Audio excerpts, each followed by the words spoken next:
All right, we are back here for another episode. Peter, love talking to you about all things AI Same here. and upskill or die. I thought we would start with the title of the book. We hit on this a little bit, but it's kind of hyperbolic, right? Upskill or die. And so people, some of the people that have left reviews said it's not that shocking. It's actually very informative. It's very helpful. One of the best resources that I've read. But do you think it's a literal warning? Well, let's talk a little bit more about that. Yeah, I mean, it is, right? So when we came up with the name, sitting outside on the patio, and it was born out of how fast this is coming, right? It's very hard.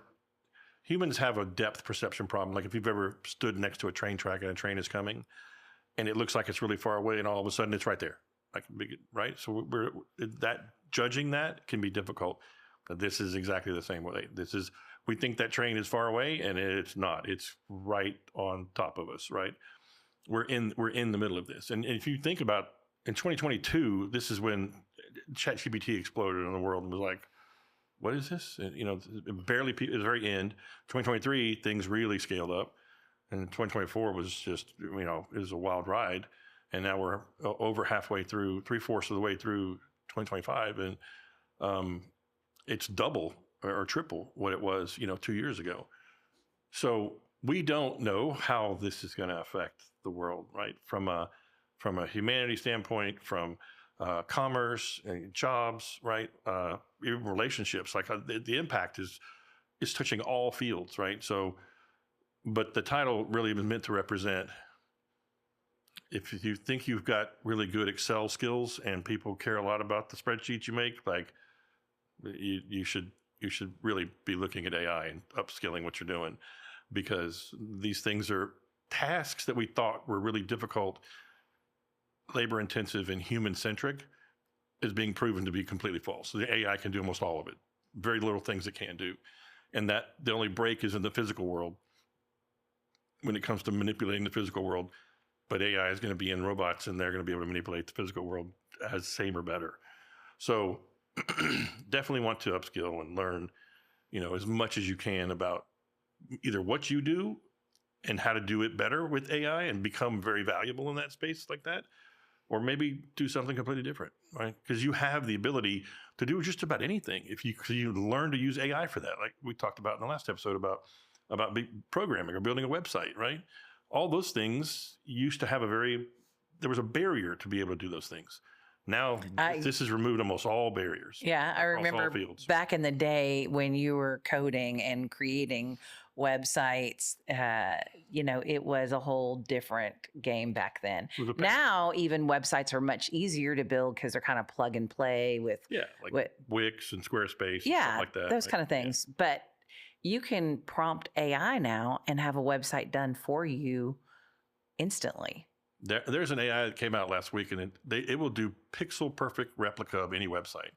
It'll just build it right then. Then you can modify it if you want, but you can go test it out. And then they all have the ability to publish the website. And you have a domain name, you can tie your domain name to it, and you've got a website.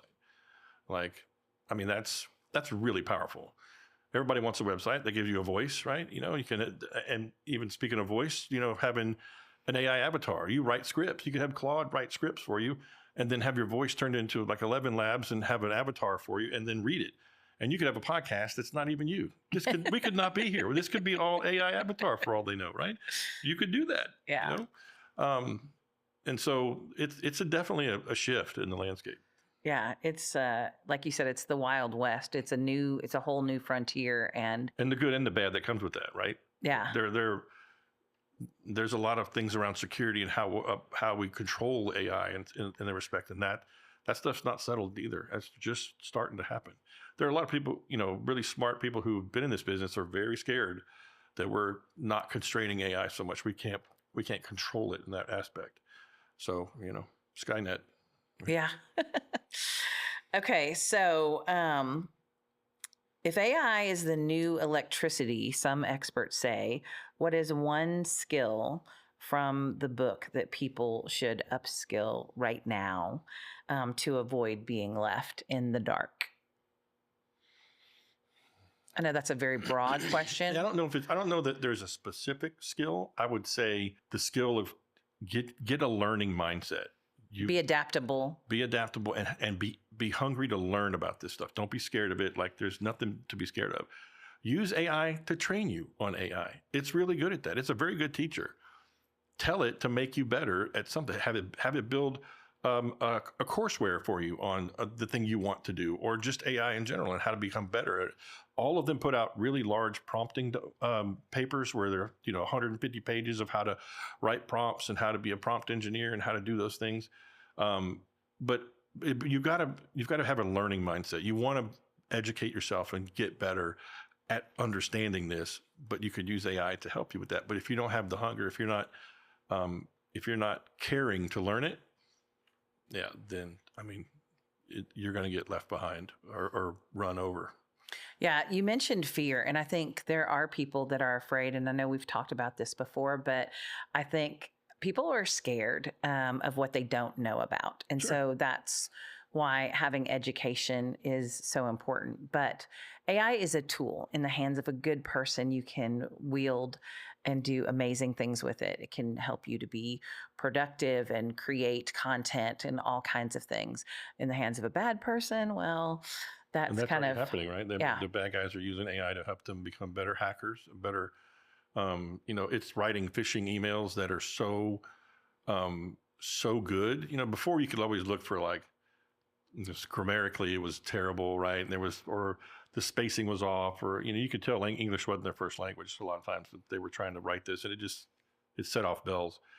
Now they can, when they pick targets, making an organization, they can go look you up. They'll have AI look you up on LinkedIn, find out your social media, and then send you a hyper relevant, poignant phishing email. And you're like, oh, it talks about how you did great in the 5K last month, and and you're like, oh, you're clicking on it, and you're getting owned.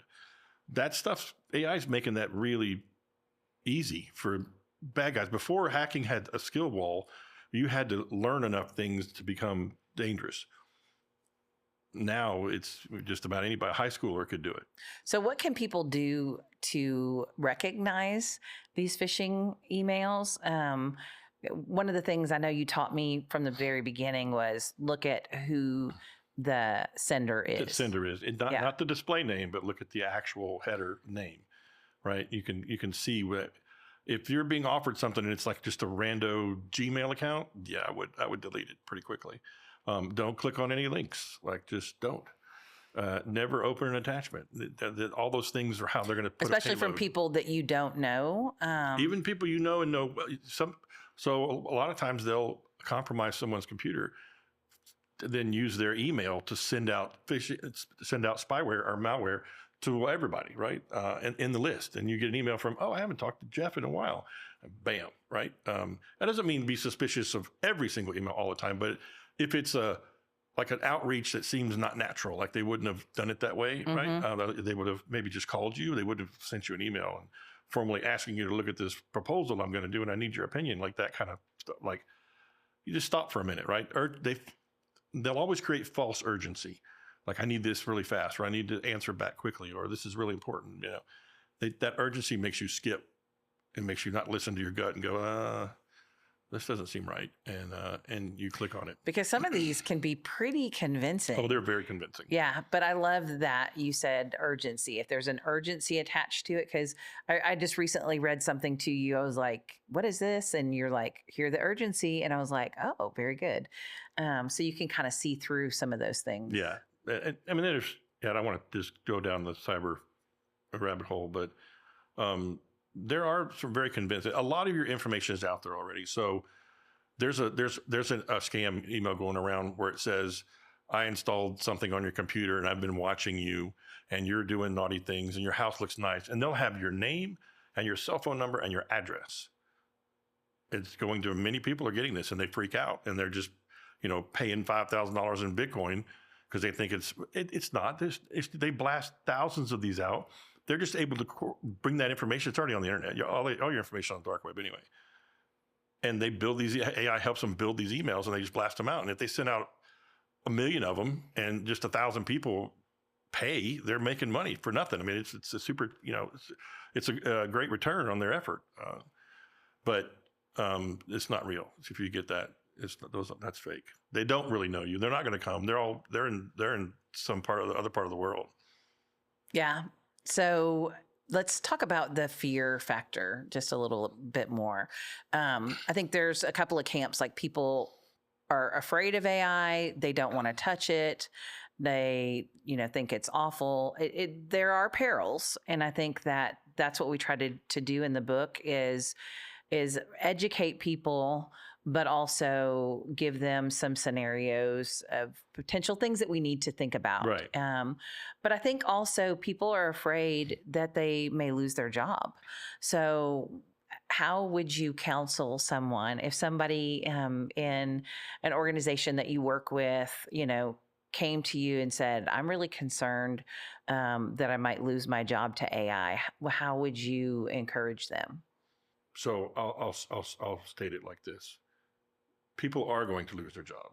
I don't know the breadth of that, and I don't know the industry or the role necessarily. There are some that offer themselves up really quickly, um, but if your job seems to be like some middle management position, and you are somewhat of a project manager and a little bit of a paper pusher, and you're not hyper skilled like a geologist or some other like high engineering job where those are going to be a little more difficult, then you should look at how you can augment your skill set to make yourself more valuable, and not just replaceable, right? HR is going to be really impacted by this because AI can do those jobs really, really well, right? Even down to they're using AI in recruiting, and it's a much better experience because it does the follow-ups. It closes the loop. A lot of things people complain about in the job space when they're hunting for a job. If you can make an AI agent to do your job, then you should be scared. If you could figure out a way, if you can make it, if you can replace yourself and have it do the work and you stay, that's great. And now you've increased yourself, right? Now there's two of you. One works all night, all the time, and then you can go home and do your regular thing. So, and you perform better work and you don't miss things, right? So interweaving AI into your role, if you can. A lot of companies are just trying to figure this out. So there's restrictions around it. And you're not going to just be able to go willy-nilly do things, right? But a lot of my clients, it is very much blocked in their enterprise, right? And there's like a specific set of tools, AI tools that are allowed.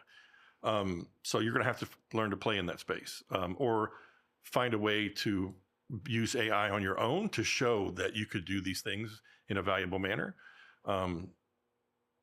That could be really helpful. But yeah, I think one of your clients had somebody actually do that, where the employee, not on company time, but went home and built some things, and then came back and said, "Here are some things that you can." yeah, the mortgage calculators and the process, and an executive, right? But you don't normally think of the part of the C-suite going out and doing AI, but this individual runs mortgage and went and built a bunch of mortgage calculators in Claude Code, and then came back and showed everybody, and they're like, "This is incredible," but that's not allowed in our environment. So they had to recreate it in an AI tool that is allowed in the enterprise there.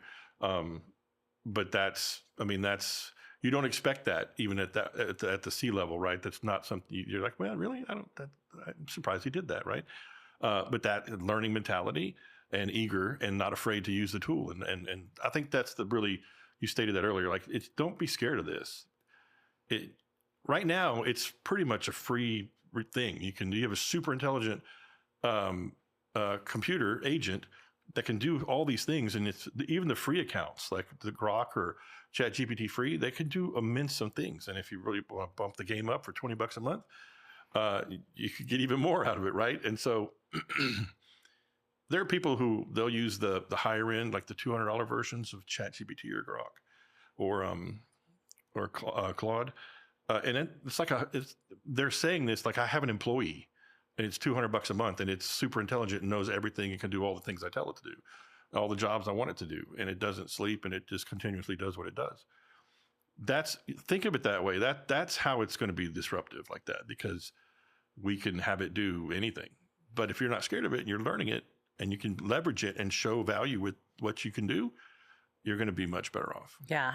So you were talking about somebody using agentic AI to replace their job, to have agents. And I think one of the things that we're going to see in the future is people will be managing teams of AI, Yeah. and human and non-human, and kind of being the orchestrator over all of that. Yeah, that it will be. I could see you doing that. I could see you managing the AI team. I think that would go well. I think you would do well with that, because you could delegate constantly and tell them what to do all the time and it'd be perfect, right? And they do it. And you're really good about planning and structuring things like that. So that would work really well. And in project management, it can nag. It has memory now. It can, all of them now have like, I could look up all my previous chats and go, so it could bring context forward, where they didn't have that for a long time, right? And so now they do. So you don't have to reintroduce the conversation. Like when I was redoing the mobile app, and we were going out to dinner, and I had to turn it off. Right when I came back, I have to restart that chat, that terminal, and all I said was, "Hey, remember we were working on this. I want to continue where we left off." And it went and read the code back, saw where it was before, said, "All right, I'm up to speed. Let's go." And literally, that's what it did. It was ready to go right from where I left, even though I turned it off and I had broken context. And now it reestablished the context of what it was doing and knew how to keep doing it. So I think you said it best. Don't have fear of it, right? It is just a tool. It's a scarily smart tool, but it is just a tool, right? And it still makes mistakes. It'll still lie. I got stuck in a lying loop with ChatGPT. It made me so mad. So what about that study that was recently done that said that, enterprises are not adopting AI as quickly as they thought? Yeah, the adoption is actually down like 2 points. It ticked down. But also the other report, which says like 90% of them, companies fail to implement an AI in any significant way. So they're not figuring it out. A lot of them aren't. 10% get an ROI out of it, and the rest are not getting anything out of it. They don't figure it out. So, all this myth of, and I have a client that did this, we have a task that these people do. We've got AI doing that now. So it used to take them 15 minutes. AI does it in 2 minutes.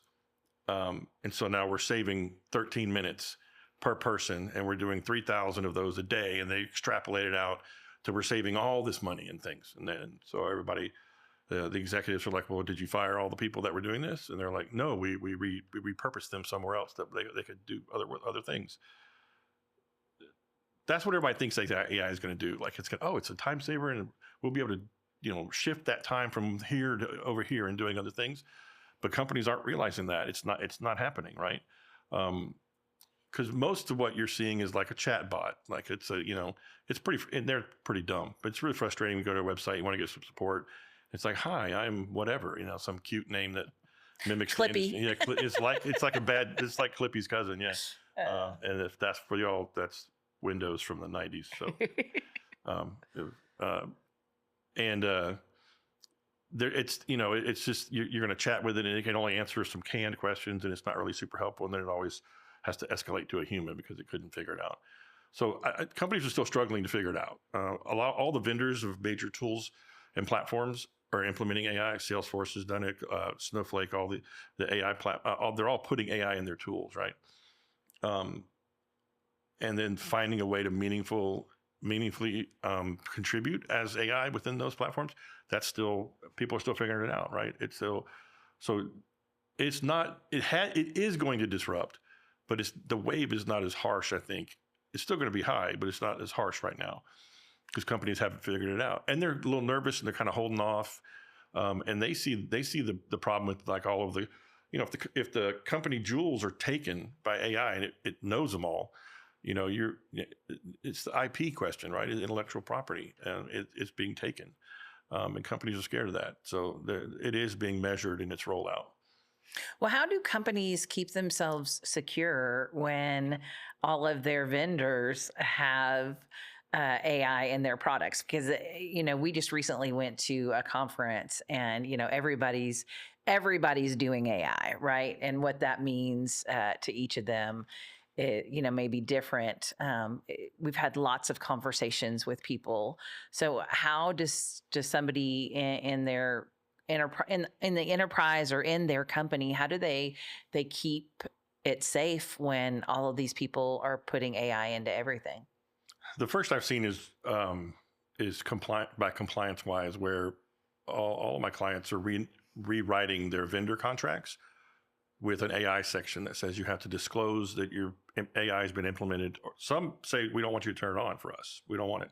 Leave it alone. If it is on or it has to be on because it's integrated into their platform, the contract says, you're not going to keep our data. It's not going to go back into your system. There's a whole bunch of, sort of regulatory things they're put in these contracts. That's like the first line of defense. The second is there are now platforms out there like AI firewalls. So they know that there's a connection to Claude, and that firewall will capture all the traffic and read it. And if you've set up rules and dictionaries that say you can't ask this, you can't do this, it can't be this kind of information. They can't upload a file if there's an attachment, like you have to block it and strip it out.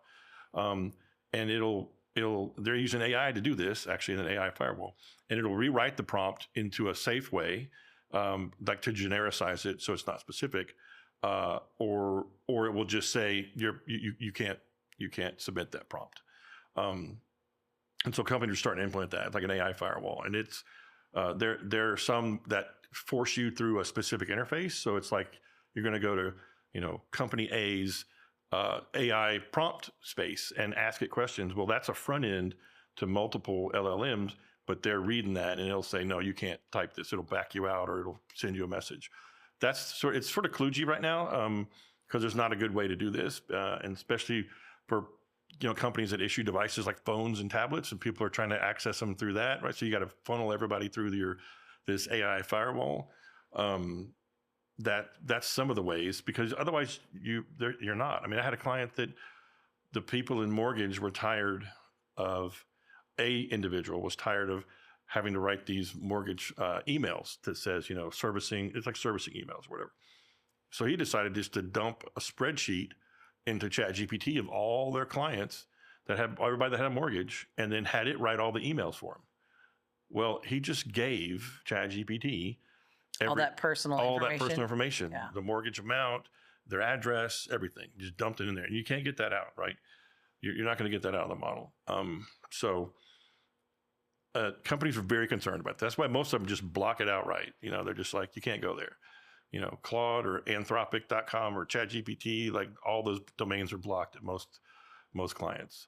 And then they're putting their toe in the water with stuff like there are a lot of them are Microsoft shops. So everybody's got Windows and Microsoft, the Microsoft Office suite.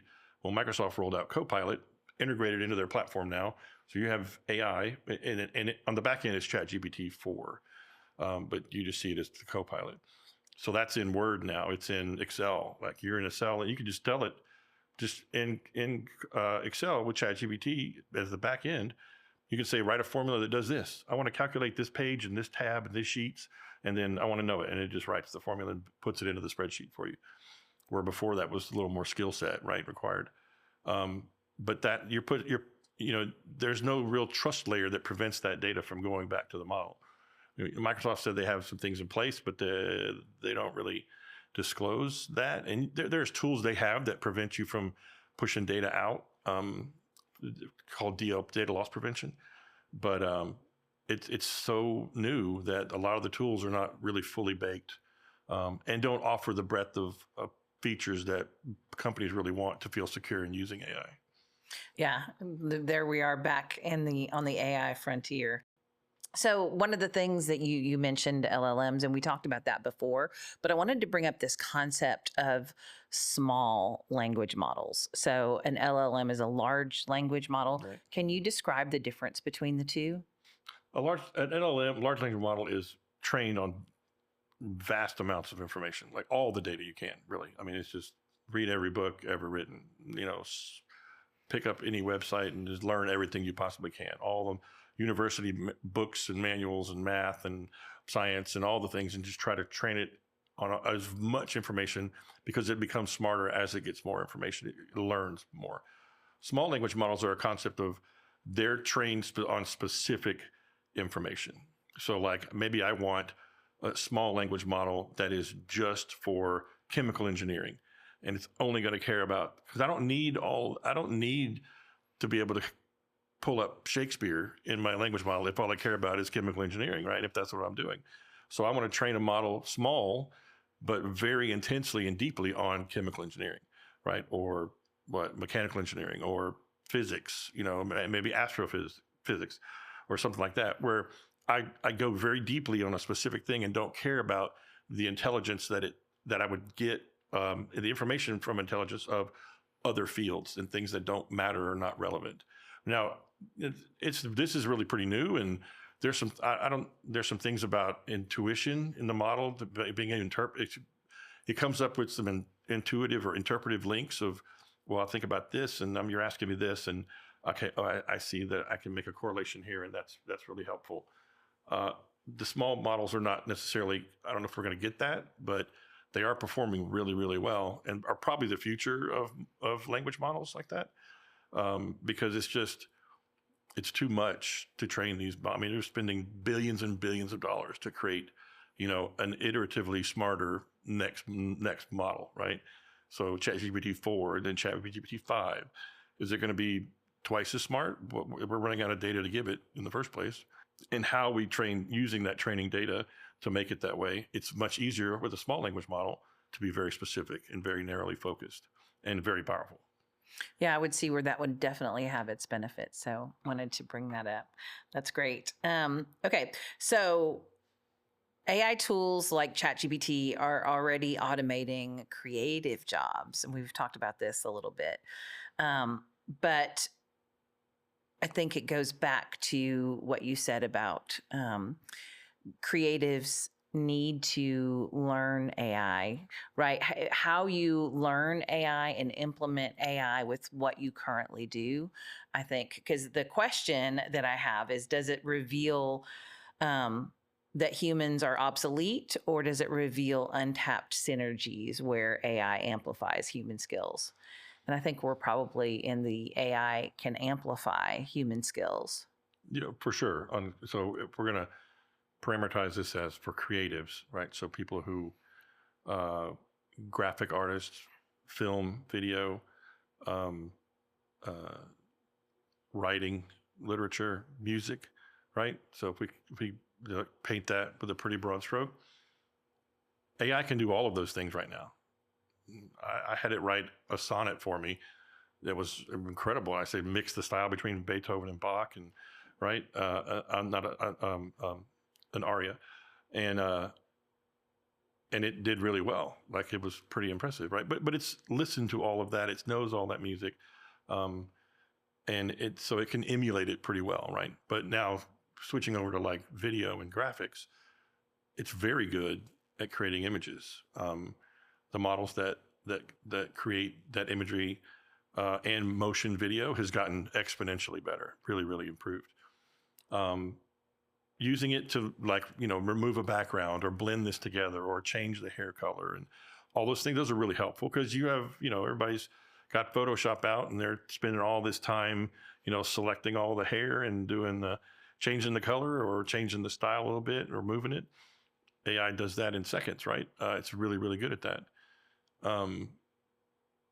Those jobs should be looking to leverage it really to help them, because we're probably not far from a full-length movie that was created 100% AI,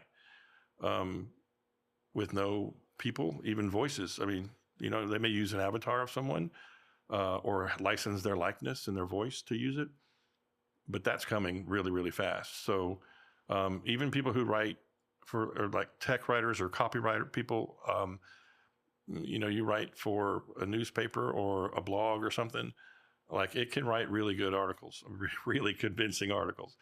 And we actually have a friend who read the book who is an author and has decided to go back to school to get their master's in counseling, Yeah. because they're concerned about writing being being able to be phased out. So Yeah. I forgot what country it is, but their newscasters are AI. They're not even people. They're AI newscasters. And you can create new ones. You don't have to pay them, and they don't flub, they don't mess up. They read the script perfectly. They never laugh, cough, sneeze, bend out of frame. yeah, They don't do any of that. It's perfect. And so that's for humans, we have like this break where there's a cognitive break there that says, wait a minute, these are people. Like, what are you doing taking my stuff? AI is a very adversarial concept for that AI is coming to do this, but people are going to use it to remove people. That's going to happen because at the end, it's about money, right? So, but we haven't touched on the sustainability of the current trajectory of AI and how it is only $20, but how are they making money? right. They cost billions and billions of dollars, and they have investment, and that's fine. But OpenAI, ChatGPT said they're going to burn like 193 billion by 2030. Like, so 193 billion. yeah. Wow. So, you know, what the profit model is would be interesting to understand, because right now they don't care. It's just a race to have Yeah. the bestest, the fastest model, right? But someone's going to start asking about, the accountants are going to show up, like, hey man, what are you doing? We're just burning cash. I haven't heard anybody talk about that. We listen to a lot of content about AI ourselves to stay abreast of what's happening, and I really haven't heard anybody talk about that. Well, you did the analogy of from the 80s of the drug dealer analogy, right? They give it to you for free, and then all of a sudden one day, the thing you're addicted to costs, right? So all this free AI that's floating around, one day you're going to get a login prompt that says, I need a credit card. This is going to cost you $300 a month, $500 a month, $1,000 a month, right? If you've built businesses and are running things on this, and all of a sudden you've got a much higher price point, what do? You fold up or you pay, right? The reckoning will happen, right? Eventually. Or they just, take over the world and don't have to worry about it, but whatever. All right. Well, this has been a great conversation. I hope that y'all have enjoyed this. Please make sure that you subscribe to the podcast, like the channel, and follow us for more content on AI.